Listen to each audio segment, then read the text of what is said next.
There's no time. We can only take the most valuable. We're taking everything. Idrin, sacrifices must be made. We'll not sacrifice our past to fear. Oh there.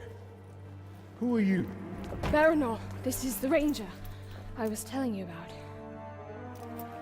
You've spilled much blood for Minas Ithil. We don't even know your name. Talion. Gondor thanks you, Talion. But we need all warriors at the gate. Well, the Uruks seek the Palantir, and they will not stop until it is theirs. Where is it? My father has hidden it. There's nothing safe, hidden or otherwise. The Uruks would tear this city apart to find it. These are desperate times. But we will not surrender, and we will not fall. We cannot.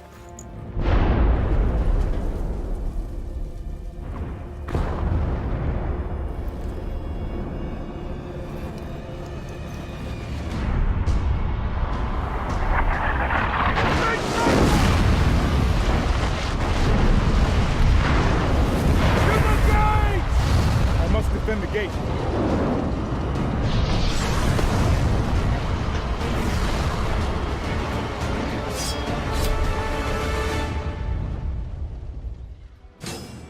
To the gates, quickly! I will not let this city fall! Then we must obtain the Palantir. It is the only way. Look out! Right here. Do not let any of them through. I'll cover your flank. And I'll cover yours.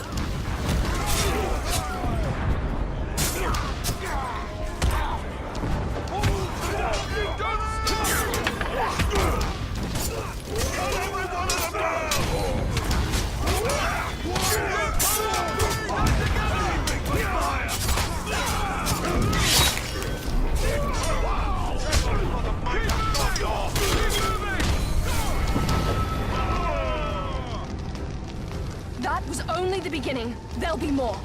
We have to find out what we're dealing with. This way.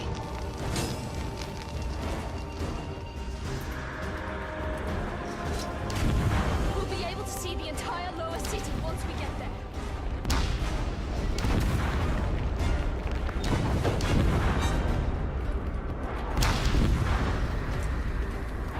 It's not much further.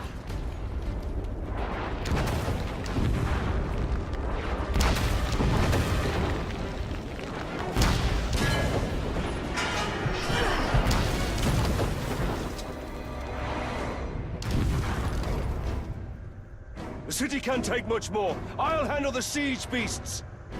Baranor and I can manage here. Talion, we must commandeer one of the siege beasts. Well, this should prove interesting.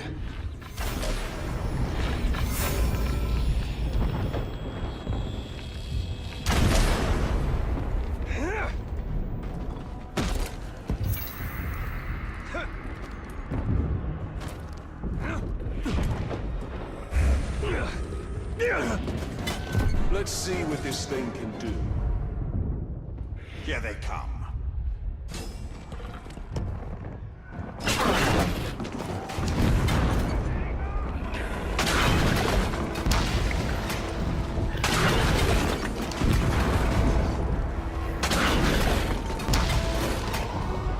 Another siege beast is in range. Destroy it.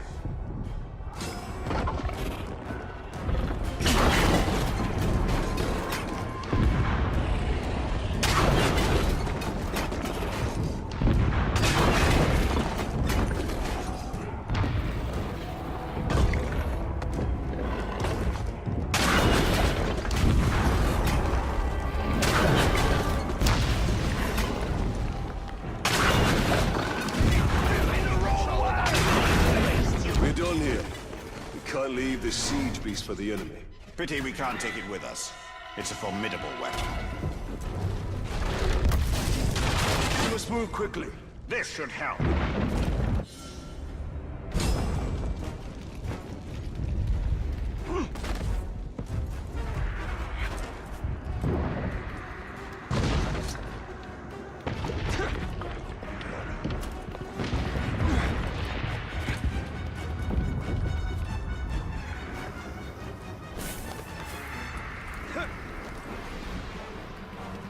Minas Ithil falls. Then it will only be a matter of time till they find a Palantir. I was thinking of Gondor.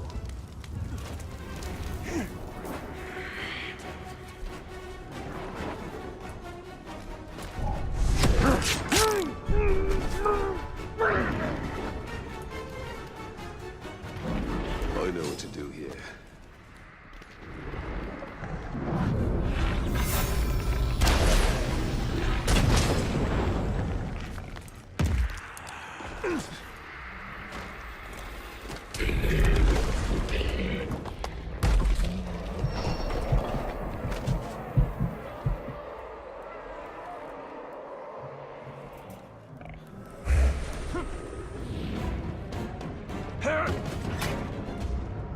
More attackers. These hordes are endless. Sauron's armies have grown massively. A conventional victory against him will not be possible. We must secure the Palantir.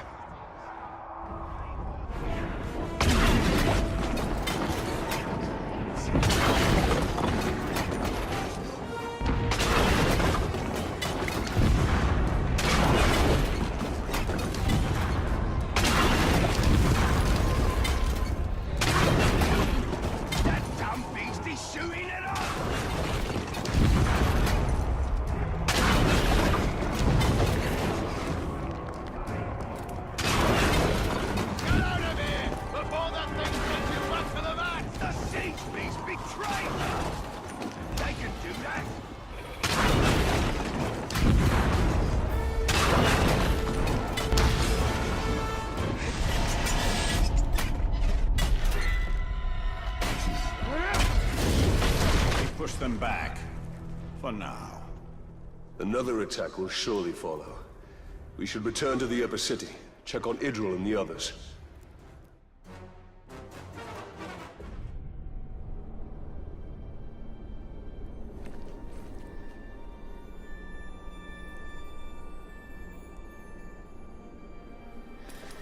It's not enough for them to destroy us. They wish to wipe away our history. At least they don't have the Seeing Stone. The gates are holding. These relics were my life. My father was right. We must salvage what we can and leave. You have a valuable weapon. The Seeing Stone gives you sight over your enemy. Use it. It is too dangerous. The Palantir is poison to men. None can withstand its influence. I can. Men before you have thought the same. And if I'm wrong, I will fail as they have failed. But if I'm right, we win this war.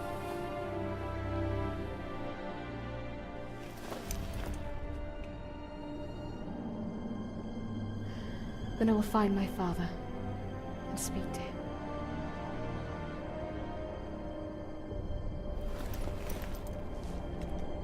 She will hold you to your oath, Ranger.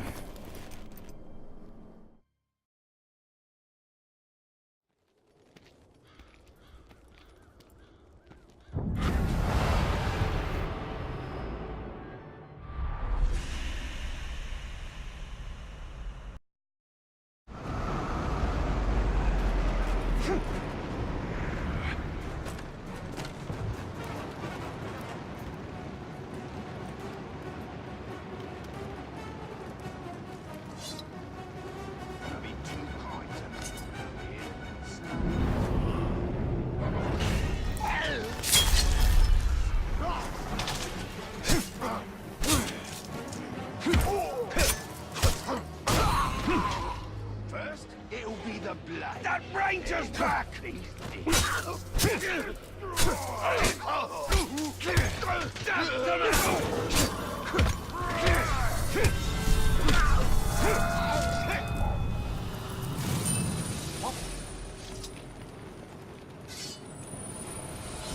say if you take care of your blade, take care of you. Father always said, a proper war banner has two roles. To to direct, and to inspire. In the chaos of battle, he'd say, "You won't march wrong if you keep your flag in sight." Now the orcs have cast down our banners, but Gondor's flag still inspires, even if I see it only in my mind's eye.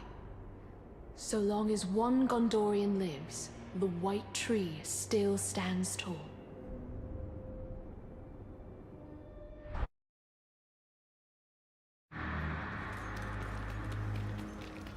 Ranger! You left me to die! It'll be your last mistake. You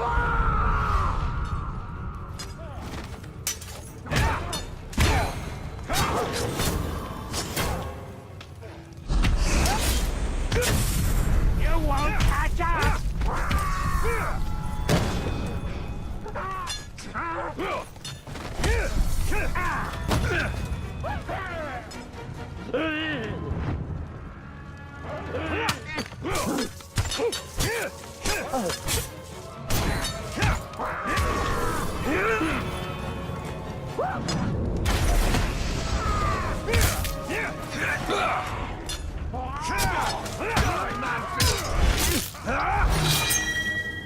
No!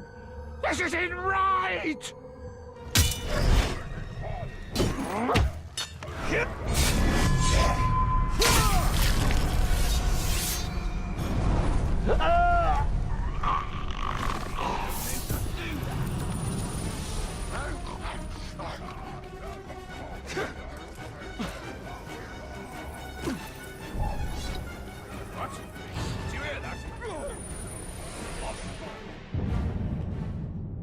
The Red Arrow is one of Gondor's most treasured symbols, though few know just what it symbolizes.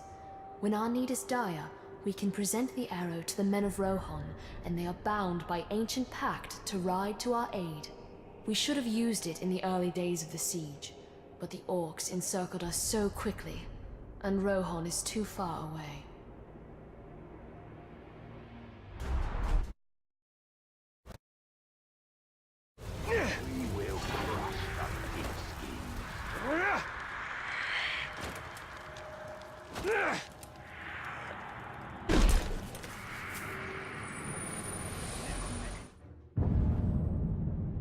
The orcs are obsessed with rings, more so than coins or jewelry of equal value. They snatch them from prisoners immediately, and what happens to these rings is anyone's guess. We rarely find orcs actually wearing them.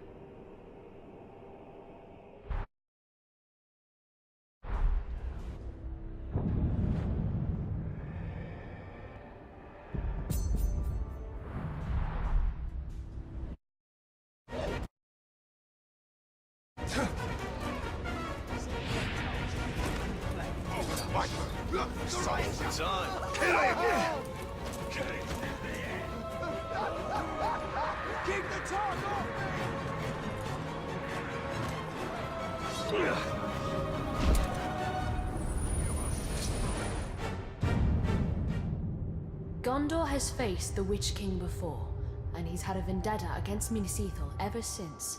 This coin depicts the victor, Eärnur, last king of Gondor. Generations ago, Eärnur led an army that routed the Witch King and sent his army fleeing to Angmar.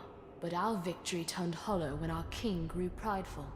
The Witch King challenged Eärnur to single combat, and Eärnur rode eastward from Minas Tirith, never to be seen again. It takes a nation to defeat such evil, not just one man.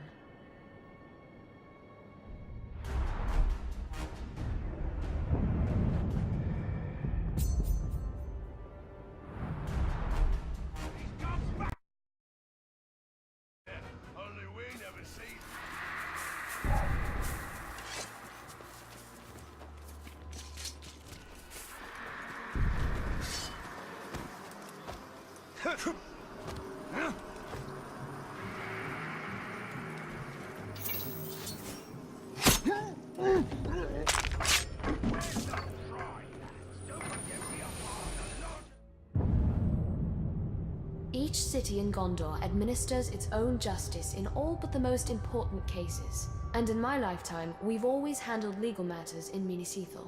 When I was a girl, I recall my father being much occupied with mercantile disputes and other legal affairs. Then the orcs came, and matters of justice yielded to matters of survival.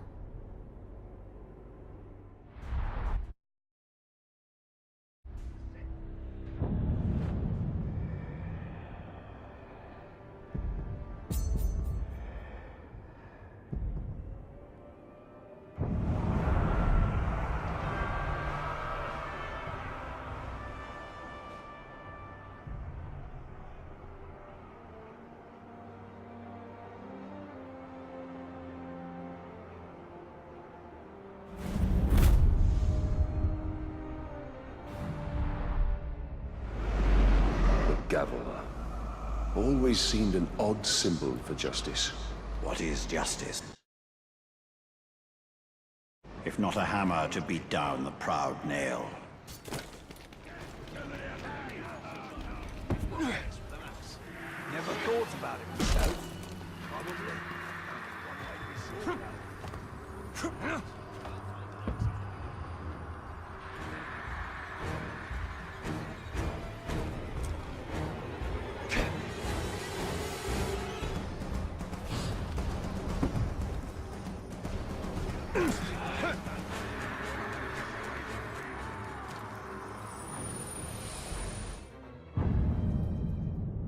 Gondorian folktales abound with drakes, lesser versions of the great dragons who supposedly slumber under the earth.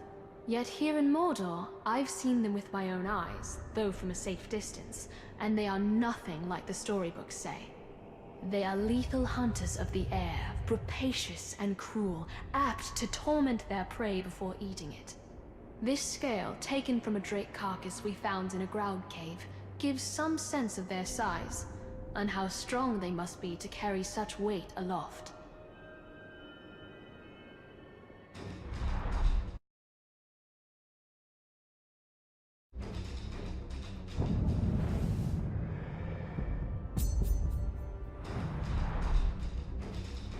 Scale.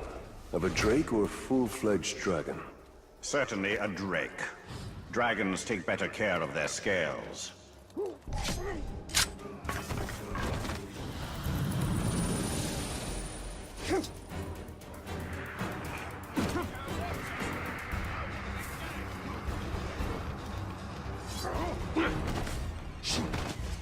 You were! A good blow!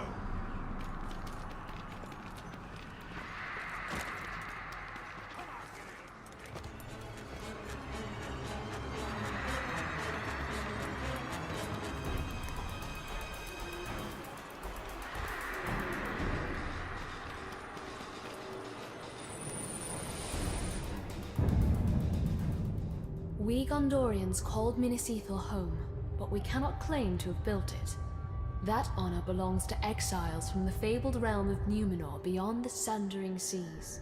Wondrous architects, they fashioned this city of marble to reflect the moonlight and glow with an inner warmth. But the city's beauty and light drew the ire of the Witch King, who has long sought revenge on Gondor.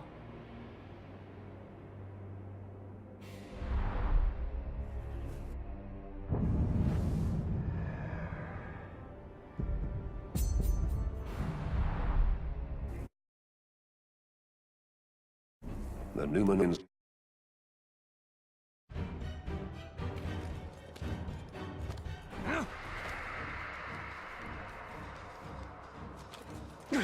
For the war chief!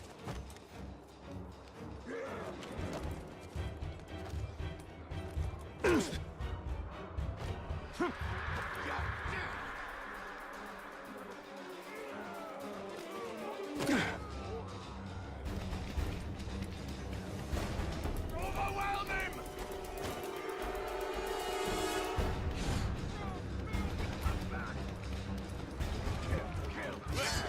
What was that?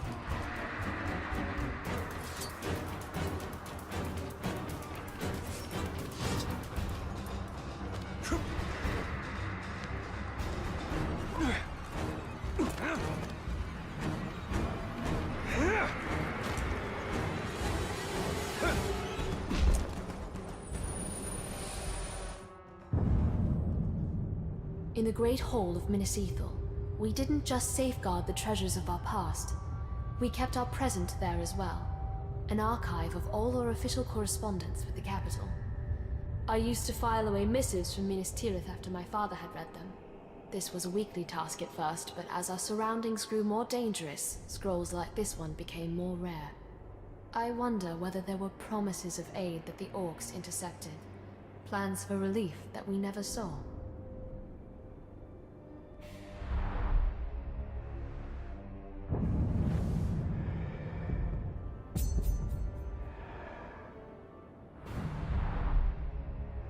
The workings of government reduced to parchment. Minas Ithil didn't need parchment.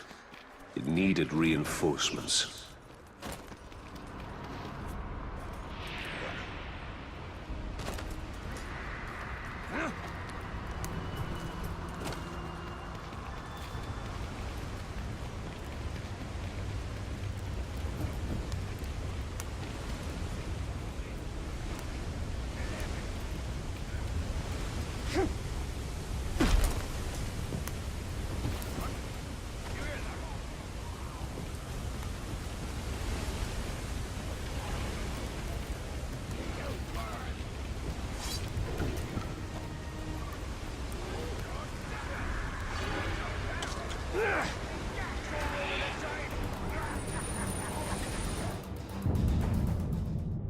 When Eonar didn't return from his confrontation with the Witch King, word of his fall spread like wildfire across Gondor. The Witch King's forces were regrouping, rapidly seizing lands once under Eonar's rule. Some regions fell so quickly that letters sent by the first ruling steward of Gondor, Mardil, never reached their destinations. For generations we stored the unread letters here, destined to remain forever sealed. We know those lost Gondorians will never claim their letters, but we keep them to honor their memory. I wonder what will become of the last few letters I sent on my father's behalf.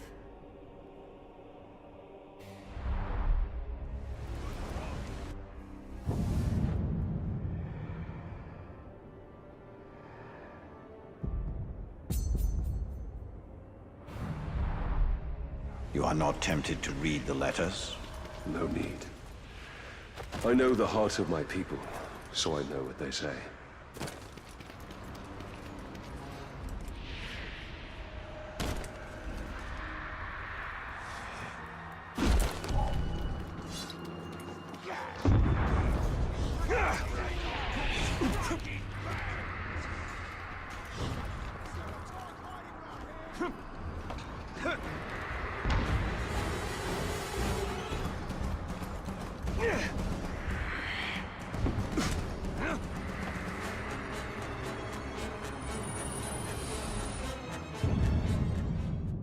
This pipe is purported to be the creation of hobbits, a sort of halfling that lives beyond our reckoning in the north. I wonder at the strange notion of full-grown adults who scarcely reach my waist in height. But after what I've seen in Mordor, a hobbit would be a welcome sort of strange. Though I don't think a hobbit would last long in Mordor.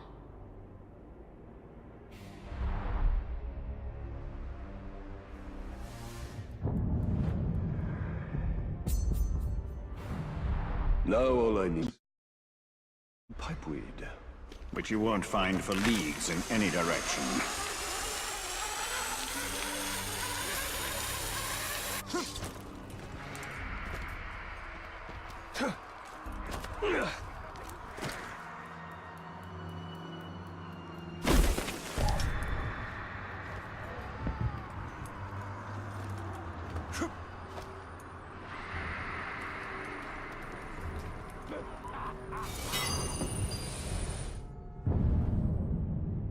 I wonder if the elves have mundane objects as we do, for even their common containers and vessels seem uncommonly fine.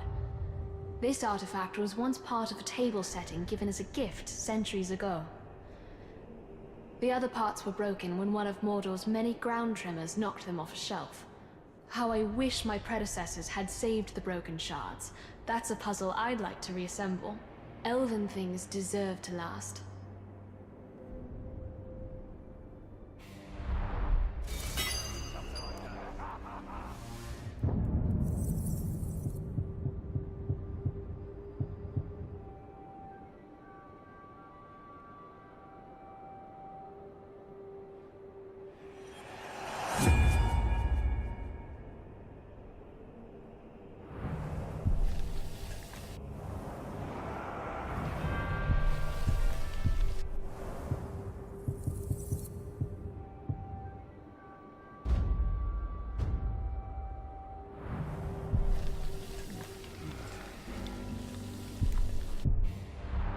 What sort of feasts do the elves have?